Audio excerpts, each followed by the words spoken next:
Bonsoir à tous. Après le Tchad, le Sénégal et la Côte d'Ivoire viennent d'annoncer le retrait des forces militaires françaises de son territoire. Assistons-nous officiellement à une nouvelle ère dans les relations franco-africaines, où s'agit-il tout simplement, comme certains le disent, du déclin de la France sur le jeune continent? Pour en parler, je reçois Rudy Kazi, conseiller municipal, directeur général de l'Association des élus de France et engagé aussi au niveau des diasporas ici en France. Bonsoir Rudy. Bonsoir Carlet. Merci d'avoir accepté notre invitation. Merci. Comment vous avez accueilli ces différentes nouvelles-là?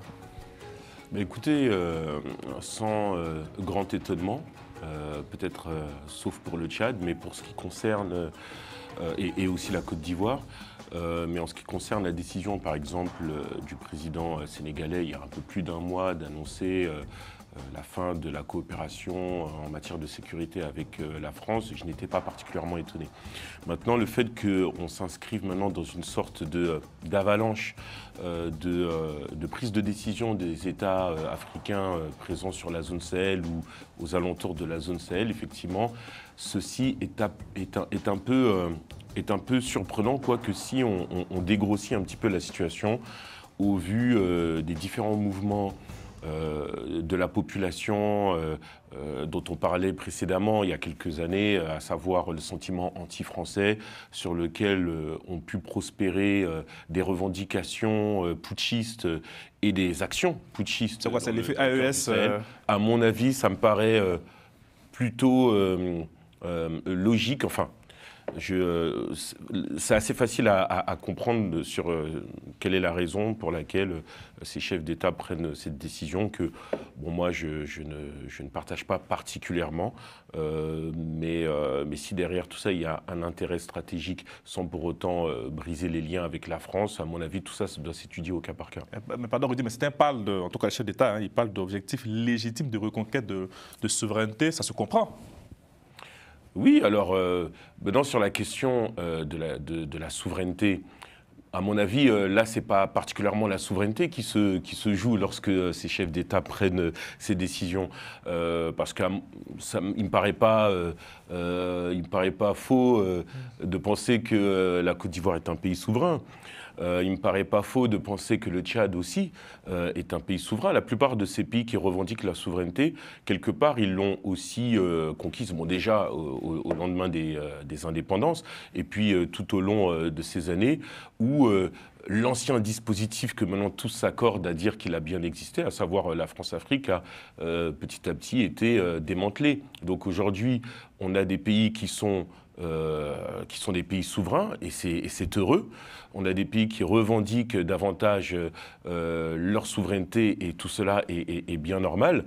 Maintenant, la question de la coopération sécuritaire, elle avait surtout un objectif, celui de sécuriser la zone Sahel par rapport aux attaques terroristes perpétrées dans cette zone par les proxys d'Al-Qaïda ou bien de l'État islamique.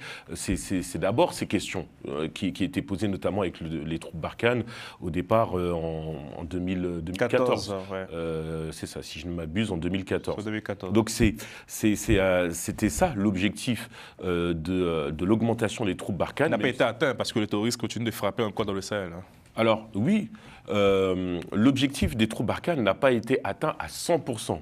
Mais il y a eu quand même un certain niveau d'atteinte des objectifs qui ne s'est pas soldé évidemment par un résultat parfait, c'est une réalité, mais pour autant, il y a des attaques terroristes qui avaient été repoussées, notamment dans la zone du Mali. Ce dispositif prévoyait aussi le soutien de la formation et du développement des compétences, le renforcement des capacités, comme on dit souvent en Afrique, des soldats maliens ou autres, ce qui a été aussi fait. Et d'ailleurs, on peut maintenant constater que depuis que les troupes françaises se sont retirées, c'est pas pour autant que les attaques terroristes n'ont cessé. Au contraire, elles n'ont fait qu'augmenter. Ne serait-ce qu'au Mali, plutôt au Burkina Faso, sur l'année 2023, on dénombre 3500 attaques, victimes de terrorisme, que ce soit au niveau des civils ou bien des militaires du pouvoir burkinabé. Et soit dit en passant, depuis que les troupes Barkhane se sont retirées du Mali, donc en 2022. La coopération sécuritaire s'est faite avec le Kremlin. Pour avec le Wagner, avec Wagner. Africa Corps aujourd'hui. Voilà, et ce qu'il en reste aujourd'hui, pour des résultats qui ne sont pas ceux qui sont bien moindres que ceux que la France a pu opérer sur le territoire, avec évidemment avec les reproches qu'on peut éventuellement faire. Alors, moi, j'aimerais qu'on écoute le président sénégalais qui disait qu'il y avait une sorte d'anomalie de voir des bases françaises sur le continent africain. On va l'écouter. Est-ce qu'en tant que Français, vous envisagez de nous voir dans votre pays avec des chars ou avec des véhicules militaires, des militaires sénégalais avec les tenues sénégalaises, comme ça parce que sur le plan historique, la France a esclavagisé, a colonisé et est restée. Évidemment, je pense que quand vous inversez un peu les rôles, vous concevrez très mal qu'une autre armée, la Chine, la Russie, le Sénégal ou n'importe quel autre pays puisse avoir une base militaire en France. Donc les soldats français doivent partir? Il n'y a pas encore de délai de rigueur par rapport à ça, et si ça doit être fait, sera dit aux autorités françaises qui en auront la primeur et suivant les calendriers établis. Vous êtes d'accord avec lui? C'est quand même assez baroque de voir une puissance étrangère sur un territoire souverain. Ouais. Il y avait une sorte d'anomalie quand même qui existait sur le continent africain. Je regardais, je crois qu'il y avait 60 000 militaires au lendemain des indépendances, dans près de 90 cargaisons africaines, casernes africaines. Il y a aussi ça, le symbole qui aujourd'hui est instrumentalisé. C'est peut-être là la faute de la France. Vous dites quelque chose d'intéressant quand vous parlez de symbole. Évidemment, il y a le symbole qui peut être instrumentalisé de part et d'autre. Mais je pense qu'il faut être clair sur la question. Dans le cadre de la colonisation, avoir évidemment des troupes aussi nombreuses, ou bien au lendemain, si on reparle à nouveau de la France-Afrique, un terme qui est têtu, mais qui aujourd'hui est reconnu par tous, évidemment, là on peut parler d'ingérence, mais ce n'est plus le cas depuis un certain nombre d'années. Et la raison des troupes françaises en Afrique avait surtout pour objectif de sécuriser le Sahel, et non pas en fait d'être une force. Il n'y a pas qu'au Sahel, il y a la France au Sénégal, en Côte d'Ivoire, au Gabon aussi. Oui, bien sûr. Il y avait ce sentiment-là aussi qui...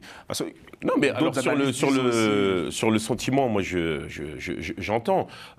Mais jusque-là, en tout cas dans le cas précis, dans l'actualité, dans la temporalité qui est la nôtre, les troupes françaises en Afrique n'avaient pas pour objectif de créer quelque sorte de déstabilisation ou autre. Maintenant, c'est plutôt sur la question des symboles que c'est joué, notamment ces prises de position, parce qu'en contrepartie, c'est-à-dire la coopération de la France, en fait... qu'ils font ou pas?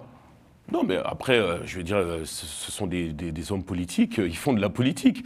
Mais surtout, c'est-à-dire le sentiment anti-français, sur la base desquels des régimes, même putschistes, ont pu prospérer pour justifier leur prise de pouvoir. Elle s'est faite aussi sur certains manquements qu'on peut reconnaître de la France. Moi, en tant qu'élu, je peux le dire que notre coopération, elle a peut-être été essentiellement sécuritaire, ou voire essentiellement financière. Et au moment où on a souhaité démanteler la France-Afrique, et quelque part, c'est quelque chose qui est concret. Parce que c'est un mouvement qui a été initié par Emmanuel Macron, ou voire même bien avant. Donc il y a eu une volonté d'en sortir, notamment par une politique mémorielle, par ce rapport de Jean-Marie Bockel qui préconisait de revoir le dispositif sécuritaire d'une manière renouvelée et en concertation avec les pays africains. Donc il y a eu cette volonté depuis un moment. Sauf que, à mon avis, bâtir une relation politique avec l'Afrique, sur des bases économiques, diplomatiques, etc., ne doit pas passer par le tout sécuritaire. Il doit y aussi avoir une vision économique. Quand vous regardez, par exemple, que le commerce extérieur de la France en Afrique ne représente que 3%, c'est beaucoup trop faible. Ça veut dire que, évidemment, ça va être facile, du point de vue de la population, d'instrumentaliser ces difficultés. On parle quand même, dans certains pays, en tout cas, de population qui vit en dessous du seuil de pauvreté. C'est plus facile à ce niveau-là, maintenant, si vous voulez, de faire prospérer sur la vindicte populaire des aspirations diverses et variées. Donc, quelque part, il y a eu une erreur de la France, évidemment, la France-Afrique, etc., mais on en est sorti. Mais la stratégie, je pense, qu'Emmanuel Macron a adoptée n'était pas la bonne. Faire du mémoriel, c'est bien, mais il faut accompagner tout cela d'actions concrètes à destination de la population. Moi, je le dis souvent dans ce studio, pour prôner aussi dans mes actions diasporiques ce que j'ai fini par appeler la diplomatie des diasporas, c'est tout simplement le fait des diasporas d'investir le champ social, santé et culturel pour pouvoir soutenir les politiques diplomatiques entre la France et les pays africains et entre les pays africains et la France, de façon à flécher directement les actions vis-à-vis de la population, parce que c'est elle qui est demandeuse. Au-delà de ça, c'est des réalités politiques, diplomatiques, des rapports de force dans un contexte géopolitique qui s'entend et qu'on peut retrouver partout dans le monde. Tout ça est bien normal. Et Emmanuel Macron, que vous évoquez tout à l'heure, ce matin, recevait les ambassadrices et les ambassadeurs. Il a adressé sa vision diplomatique pour 2025. C'est sa première prise de parole depuis ces annonces en cascade de retrait des troupes françaises sur le jeune continent. On va l'écouter. D'abord, nous avons un agenda qui doit sortir en quelque sorte des obsessions du passé.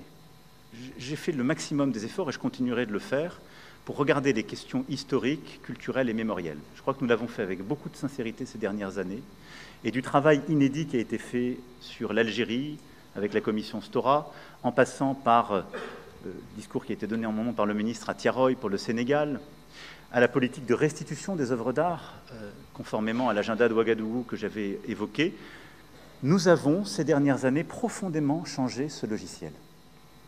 C'est-à-dire que la France regarde son passé dans sa complétude, elle a nommé les choses et elle cherche à avoir une approche scientifique, historiographique, à la fois décomplexée et dépassionnée, et nous le ferons encore avec le Cameroun, avec la comité d'historiens que nous avons installé. Et j'assume totalement cette politique, elle est bonne. Et je le dis en tant que président de la République, né après la décolonisation, dans un continent qui a 75% à moins de 25 ans. Le dialogue avec l'Afrique ne peut pas être l'otage d'un panafricanisme de bonne aloi contemporain qui utilise en quelque sorte un discours post-colonial en ayant d'ailleurs des soutiens de revers qui sont les impérialistes d'aujourd'hui. Et donc cette espèce de combination de faux intellectuels manipulant les réseaux sociaux, utilisant le désarroi d'une jeunesse et les intérêts de la Russie ou d'autres en Afrique, soyons lucides, mais n'y cédons pas. Et donc dans ce contexte-là, non, la France n'est pas en recul en Afrique, elle est simplement lucide, elle se réorganise. Je dis ça parce que quand je lis une bonne partie de notre presse et beaucoup de commentaires, les gens, regardant avec les lunettes d'hier, disent « c'est terrible, l'Afrique, on est en train de disparaître ». Non, on a choisi de bouger en Afrique. On a choisi de bouger parce qu'il fallait bouger. Un, on a regardé notre relation passée, mémorielle, culturelle, on la factualise, on l'assume, on se dit la vérité. Mais on ne cède rien à la désinformation et aux ingérences. Deux, nous avions une relation sécuritaire. Elle était de deux natures, en vérité. Il y a une partie, c'était notre engagement contre le terrorisme, depuis 2013. On avait raison. Je crois qu'on a oublié de nous dire merci. C'est pas grave, ça viendra avec le temps. L'ingratitude, je suis bien placé pour le savoir, c'est une maladie non transmissible à l'homme. Mais je le dis pour tous les gouvernants africains qui n'ont pas eu le courage vis-à-vis de leurs opinions publiques de le porter, aucun d'entre eux ne serait aujourd'hui avec un pays souverain si l'armée française ne s'était pas déployée dans cette région. Et j'ai une pensée émue pour nos soldats qui, parfois, ont donné leur vie et pendant des années se sont battus. Nous avons bien fait. On est parti parce qu'il y a eu des coups d'État, parce qu'on était là à la demande d'États souverains qui avaient demandé à la France de venir. À partir du moment où il y a eu des coups d'État, où les gens ont dit « notre priorité, c'est plus la lutte contre le terrorisme, c'est ceci ou cela qu'importe », la France n'y avait plus sa place, parce que nous ne sommes pas les supplétifs de putschistes. Donc on est parti. Et ensuite, on a décidé, ça c'est le deuxième volet, de réorganiser notre présence militaire. Pourquoi? Parce qu'on avait en quelque sorte une rémanence. Et on nourrissait nous-mêmes un discours post-colonial. Parce que dans les pays d'Afrique francophone, il y avait cette histoire, et donc on avait laissé une présence installée dans nos bases. Est-ce qu'elle avait encore une justification? Plus tellement. Est-ce que c'était ça le rayonnement de la France? Non. salue tous ceux qui ont servi, ça ne l'était plus là. Et ça n'était plus compris, c'était utilisé. C'est-à-dire que tous les réseaux d'activistes que j'évoquais venaient dire « Regardez les Français, ils ont un camp avec 2000 soldats là. Donc ils vont préparer un coup d'État. » Et toutes les désinformations possibles étaient utilisées contre nous. Donc nous avons patiemment, et je remercie Jean-Marie Bockel, je le remercie à double titre, personnel et pour cette mission, parce qu'il fait partie de ceux qui ont vécu dans sa chair et la chair de sa famille, ce que j'évoquais tout à l'heure. Un agenda qui doit sortir des obsessions du passé. Rudy, vous partagez la vision du président? Il y a deux choses. Sur les obsessions du passé, bon, évidemment, il fait référence à la colonisation, voire même à la période d'esclavage, même si ça concerne les Antilles, mais c'est bien de l'Afrique que ces esclaves étaient partis. Mais je pense que, alors, d'un point de vue relationnel, je pense que c'était une bonne chose de pratiquer une politique mémorielle. Mais par contre, je trouve que ça avait un côté un petit peu trop politique en termes de marketing, c'est-à-dire en termes d'efficacité. Mettre cette stratégie dans un domaine de rétablissement des relations avec certains pays africains. C'était une demande aussi, c'était une demande du continent peut-être. Non, mais ça je l'entends, bien sûr, c'est une bonne chose. Mais évidemment que si nos relations avec l'Afrique auraient dû s'améliorer, on voit bien qu'elles ne se sont pas améliorées simplement du fait qu'on a mis en place une politique mémorielle. Sinon, ça saurait que nos relations se sont améliorées. Elles ne se sont pas améliorées. Pourquoi ? Parce qu'on n'a pas saisi, même d'un point de vue politique, l'opportunité de pouvoir réinvestir le champ commercial. Je veux dire, 3% du commerce extérieur de la France sur l'Afrique, c'est rien, c'est très peu. À comparer de la Chine, ça représente 25%. Donc à un moment donné, il ne faut pas, si vous voulez, qu'on voit uniquement les Chinois comme les méchants. Il faut aussi se dire qu'ils ont eu aussi une meilleure stratégie que la nôtre. Donc politique mémorielle, ok, voilà, c'est bien, mais politique commerciale, c'est ce qu'il aurait fallu. Et avec autant de présence en Afrique depuis aussi longtemps, pour moi, c'est une faute, en fait, de ne pas avoir réussi, même ces dernières années, la dernière décennie, d'avoir développé les relations commerciales. Le deuxième point que j'aurais voulu aborder, c'est, écoutez, c'est la stratégie en matière de terrorisme. Il faut quand même rappeler que on a tapé aussi quand même sur le terrorisme, et depuis que la France est partie, enfin depuis qu'elle a quitté sur le plan militaire ces contrées, le terrorisme n'a fait qu'augmenter. Il faut rappeler aussi 3 millions de déplacés sur la zone des 3 pays sahéliens, à savoir le Mali, le Burkina et le Niger. Donc la France a eu des bonnes actions qui ont quand même été utiles. Il faut quand même aussi dire que sans cette action de la France, malheureusement, ça se solde derrière par une accélération des difficultés à pouvoir maintenir la sécurité dans ces pays. Le dialogue avec l'Afrique ne peut être l'otage d'un panafricanisme de bon aloi. Est-ce que vous constatez qu'aujourd'hui, c'est le cas sur le continent? Un panafricanisme de bon aloi. Écoutez, je pense que tout le monde fait de la politique. Je pense que, vous savez, en Europe, on va décrier le populisme. Je pense que le populisme existe partout. Maintenant, moi, je ne vais pas particulièrement juger des positions des uns et des autres en Afrique. Ce sont des États souverains, donc du coup, en fait, que ce soit au niveau de leur politique ou de leur communication, chacun fait ce qu'il veut. Moi, je suis élu français, ce qui m'intéresse, c'est la stratégie de la France pour pouvoir retrouver et améliorer sa relation avec l'Afrique. Et moi, je pense que c'est toujours possible, en investissant le champ culturel, le champ économique, le champ social et le champ de la santé. Pour moi, c'est des domaines absolument et éminemment importants. Et à mon avis, il ne faut pas non plus se tromper de cible. Parce que c'était aussi le cas dans le discours d'Emmanuel Macron. Je pense qu'à un moment donné, il y a eu du tout Afrique anglophone. Bien sûr, l'Afrique anglophone... Enfin, il le dit aussi un peu plus loin, on n'a pas pu le diffuser, mais il dit qu'il ne faut pas regarder seulement l'Afrique francophone aujourd'hui, il y a d'autres opportunités. Et après la visite du président nigérien, je crois que le président angolais qui est attendu à Paris le 17 et 18 janvier... Oui, non, mais je veux dire... on ne va pas reprocher à Emmanuel Macron d'aller en Angola comme au président angolais de venir à Paris. Si Emmanuel Macron se déplace mais c'est l'Afrique dans sa diversité, il n'y a pas que l'Afrique au Moyen-Orient, etc. Donc évidemment, le président de la République, ça fait partie de ses domaines réservés, de se déplacer à l'international pour rencontrer ses homologues. Tout ça est bien normal. Maintenant, moi, c'est le prisme selon lequel on réinvestit le champ africain. Et regardez par exemple, le Nigeria, c'est le premier partenaire français en Afrique. Voilà. Alors que c'est un pays anglophone et que, comme je disais, le commerce extérieur, ça ne représente que 3%. Donc c'est 1% du commerce extérieur africain en Afrique. Ça veut dire que sur tout le reste des pays africains, notamment des pays francophones, on n'a aucune présence sur le plan commercial. Donc pourquoi s'étonner que des populations, que les putschistes instrumentalisent la vindicte populaire, le sentiment anti-français, etc., si nous-mêmes, on n'est pas en capacité de développer de véritables accords commerciaux qui vont permettre non seulement de développer, de soutenir le développement africain, et surtout d'avoir des actions portées directement sur la population qui est celle qui souffre le plus de la mondialisation et des différentes difficultés, soit sécuritaires ou économiques, de certains des pays africains. Pour moi, en fait, il y a un écueil qui est là. Et à mon avis, il faut absolument, si on veut retrouver des bonnes relations avec l'Afrique, il faut absolument que d'un point de vue stratégique, on puisse réinvestir ce champ. À partir du moment où les populations verront d'un bon œil l'action sociale, humanitaire, économique, culturelle de la France en Afrique, enfin, il y a encore 20 ans, on avait énormément de présence culturelle, comment ça s'appelle, les instituts français, etc.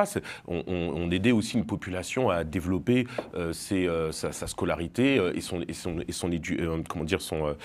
éducation.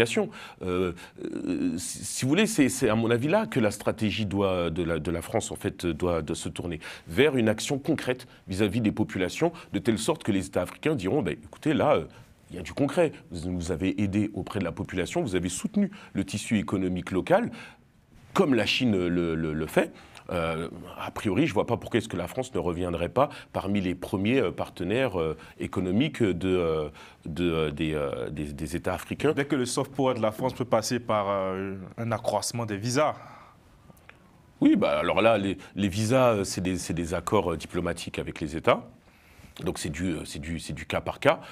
Mais au milieu de tout ça, vous savez très bien qu'il y a aussi des réalités politiques. Ah, justement. Quand vous regardez par exemple le Maroc, aujourd'hui, la question, il y a eu la crise des visas. La question des visas, à mon avis, va se régler au fur et à mesure. Pourquoi ? Parce que la France a trouvé la stratégie pour pouvoir améliorer ses relations.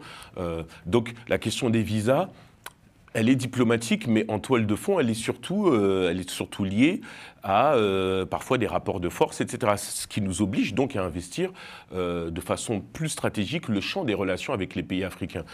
Sinon, à mon avis, la question des visas, c'est un faux problème. Tant qu'on n'est pas présent sur le continent africain d'une manière stratégique et évidemment en parlant avec les pays africains de pays souverains à pays souverains, avec le respect qu'ils attendent, tout en sachant que c'est des pays qui sont sortis de la colonisation, donc ils attendent de la France ce respect, avec lequel la Chine les approche, avec lequel la Russie les approche, même si c'est intéressé et purement stratégique, à mon avis, il n'y aura aucune difficulté à ce que la France puisse redevenir un des partenaires. Pour conclure, quels sont les défis principaux aujourd'hui qui pourront éventuellement renouer les liens entre la France et l'Afrique dans les prochaines années ? Alors, déjà, vous voyez que la situation actuelle en Afrique, elle est en même temps enthousiaste et en même temps préoccupante. Pourquoi ? Parce qu'on a la jeunesse la plus nombreuse au monde et on sait qu'en 2050, le continent africain sera le continent le plus peuplé. Donc il y a un véritable défi à plusieurs titres. Le premier titre, c'est le défi de l'éducation, donc la scolarisation, l'instruction. Le deuxième défi, c'est un défi sanitaire, puisque c'est des populations qu'il va falloir sécuriser sur le plan sanitaire.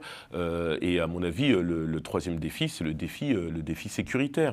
Bon, je vais pas revenir sur tout ce qu'on a évoqué, mais sur le défi, sur le point sécuritaire, vous voyez que, en tout cas, dans les pays dans lesquels la France avait une certaine présence et qui est moins le cas aujourd'hui, puisqu'on va passer maintenant à peu près 600 soldats sur tout le continent africain, puisque même à Djibouti, il est prévu qu'on réduise.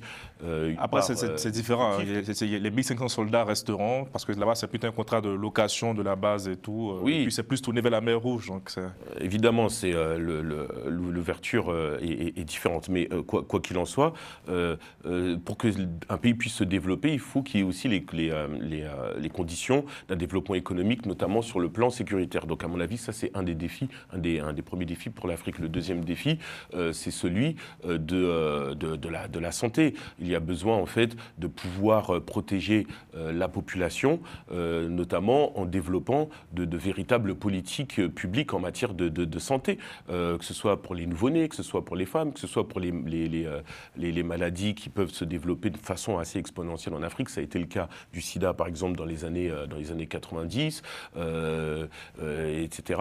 Donc là-dessus, il faut vraiment, en fait, sécuriser l'aspect de la dimension de la santé avec des politiques publiques sûres. Et puis le premier point dont j'ai parlé tout à l'heure, c'est évidemment celui de l'éducation. Pourquoi ? Parce que si l'Afrique doit se développer, elle le fera par le fait d'exploiter ses richesses sur le plan local. Donc ça veut dire que la question de l'ingénierie, de la technicité, pour pouvoir transformer les matières premières se pose. Donc c'est une formation. Il faut quoi ? Il faut à peu près une quinzaine ou une vingtaine d'années pour former des ingénieurs. Donc ça veut dire que dès aujourd'hui, l'avenir de l'Afrique se prépare avec des politiques à investir de façon massive sur l'éducation pour pouvoir préparer l'Afrique aux transformations auxquelles elle va être soumise de façon inéluctable d'ici à 2050. Merci beaucoup, Rudy. Vous êtes très engagé sur ces sujets avec l'Association des élus de France. Et également, merci d'avoir accepté notre invitation. Merci à Romain Clicquot-Domingue à la réalisation. La France a-t-elle encore un avenir en Afrique ? Je vous laisse continuer le débat chez vous. Bonsoir.